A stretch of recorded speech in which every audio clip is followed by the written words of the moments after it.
Section 8.3 will be a quick look at scientific evidence for palm cooling. The reason I say quick look is because Module 9 will do a deep dive on scientific evidence for palm cooling. So first point is repeated strength gains with palm cooling. Grahn et al., the team at Stanford in 2012, investigated the use of palm cooling for high volume training. This is where there was a lot of initial buzz around palm cooling, and they concluded that could palm cooling be better than steroids? Incredible numbers, up to 140% increases in total work volume over 6 weeks, mentioned on Huberman Lab and Huberman's podcast. This study is absolutely worth reading, but it's also very important to know the study design and how it operates. So they did find reduced RPE, greater 1 RM strength, greater total work volume in workouts, and then the progressive overload aspect resulted in significant gains over a period of time. So sustained performance benefits. The way to interpret this, because they used a glove or sort of a device that you put your hand into that would cool your hand, is that by cooling just a single hand, the glabrer skin region, enhanced heat dissipation. It delayed central fatigue. There was an attenuation in the rise of core temperature. There was an attenuation in the rise of heart rate. There was an increase in total exercise volume performed while under a state of heat stress. That's really important, is that for cooling to be efficacious, we must be thermally stressed. And in this one, those athletes there were significant gains and improvements in overall volume, resulting then in progressive overload and hypertrophy.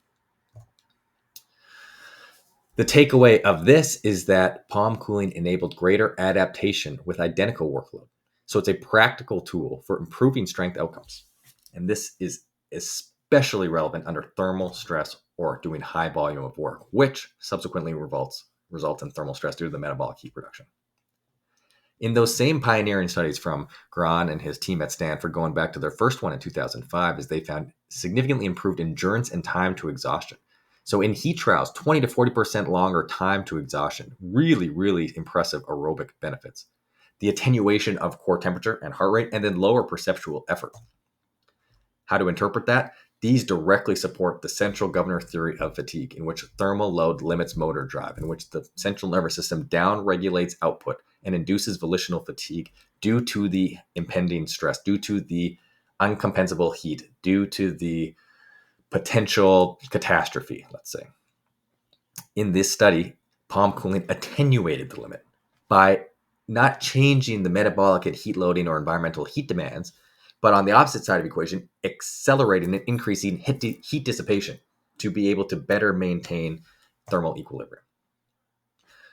Also in the evidence, thermal recovery and rapid performance restoration. So post-exercise recovery benefits faster normalization of heart rate and core temperature, which builds into the same idea. So post-exercise, improved subjective recovery, higher subsequent performance on more of a longitudinal basis, looking at maintaining performance, long duration, and some of that ties in with what the Stanford researchers found. How to interpret this?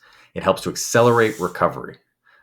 Part of what you're doing when you're taking a rest break in high intense activities is you're dumping heat. Your body is thermally recovering, not just oxygen or glycogen or a lot of these other mechanisms are all extraordinarily important, but we are thermally recovering. This helps to accelerate the thermal recovery. Now, if in a state of heat stress, your thermal limitations are setting the ceiling on your performance, then accelerating this recovery will enhance your performance. And that's what we frequently see in these heat stress trials and palm cooling studies.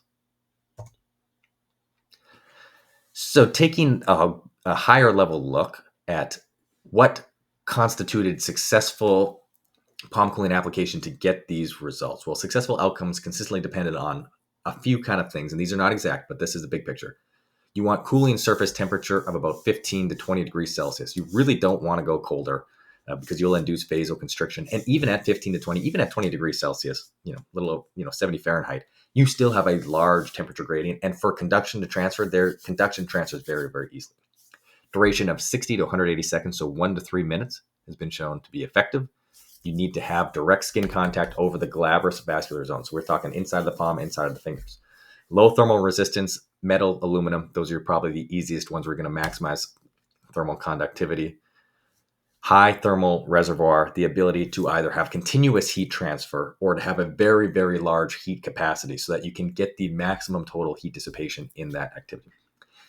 And less so in some of the early studies, but certainly more so in practice and in reality, is that whatever you're doing, it's got to be practical and accessible, because the best technology in the world that is not usable or is not used is essentially worth nothing. So it really has to be designed seamlessly to fit into whatever activity, use case, environment you are in to be able to get benefits from it.